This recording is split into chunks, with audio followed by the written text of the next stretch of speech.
रामायण के पहले अध्याय में ही वेद वेदांग तत्वज्ञों कहकर नारद वाल्मीकि को राम का परिचय देते हैं।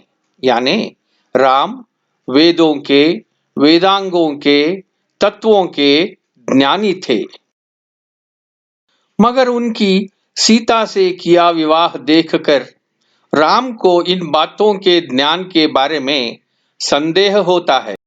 किस लड़की से विवाह करना है, इस बारे में मनु अपने स्मृति के अध्याय 3 के श्लोक 11 में कहते हैं, यस्यास्तु न भवेद भ्राता न विज्ञायेत वा पिता नौपयच्छेत ताम प्राज्ञः पुत्रिका धर्मशंकया।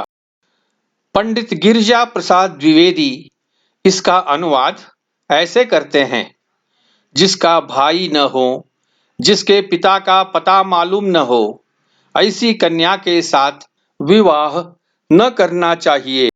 याज्ञवल्क्य आदि दूसरे स्मृतिकार भी यही बात दोहराते हैं। अयोध्या कांड के अध्याय 66 के श्लोक 11 में वाल्मीकि सीता का भाई न होने की बात कौसल्या के द्वारा बताते हैं। कैकेयी को धुतकारते समय कौसल्या कहती है, वृद्धः चैव अल्पपुत्रः च वैदेहीं अनिचिन्तयन् सो अपि शोक समाविष्टः ननु त्यक्षति जीवितम्। अब दशरथ बूढ़े हो चुके हैं, उनका कोई पुत्र भी नहीं है।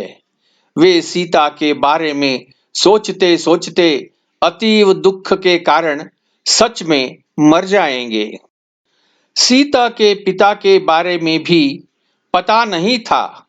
इस बात को भी वाल्मीकि बालकांड के अध्याय 66 के श्लोक 13 और 14 में जनक द्वारा बताते हैं, अथ मे क्रशतः क्षेत्रं लांगूलादुत्थिता मम क्षेत्रं शोधयता लब्धा नाम्ना सीतेति विश्रुता भूतलादुत्थिता सातु व्यवर्धत ममात्मजा वीर्यशुल्केति मे कन्या स्थापितेय मयोनिजा।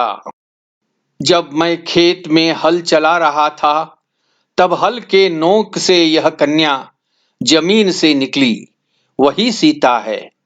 चूंकि सीता भूमि से ऊपर आई थी, इसीलिए वह अयोनिज है, यानी माँ के गर्भ से नहीं जन्मी है। फिर भी मैंने उसे अपने ही पुत्री की तरह पाला है। इस तरह सीता का ना कोई भाई था, न ही उसके पिता के बारे में कुछ मालूम था, और ठीक ऐसे ही कन्या से विवाह न करने की बात मनु और याज्ञवल्क्य आदि स्मृतिकारों ने की थी। यह स्मृतिकार भी इस बात को ऋग्वेद के एक मंत्र को आधार बनाकर कही थी। ऋग्वेद के मंडल 4 के सूक्त 5 के मंत्र 5 कहता है,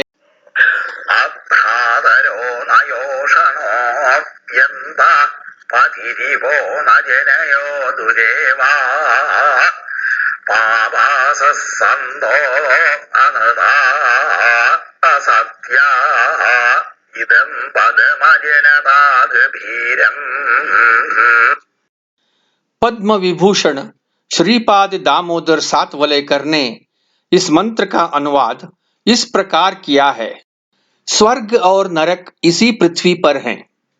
बंधु बांधवों से रहित तथा पति से द्वेष करने वाली स्त्री जिस प्रकार दुराचारिणी होकर दुर्मार्ग पर चलती है, उसी प्रकार कुमार्ग पर चलने वाले दुराचारी, नैतिक नियमों का उल्लंघन करने वाले, असत्य बोलने वाले पापियों ने ही इस पृथ्वी पर अगाध नरक स्थान का निर्माण किया है।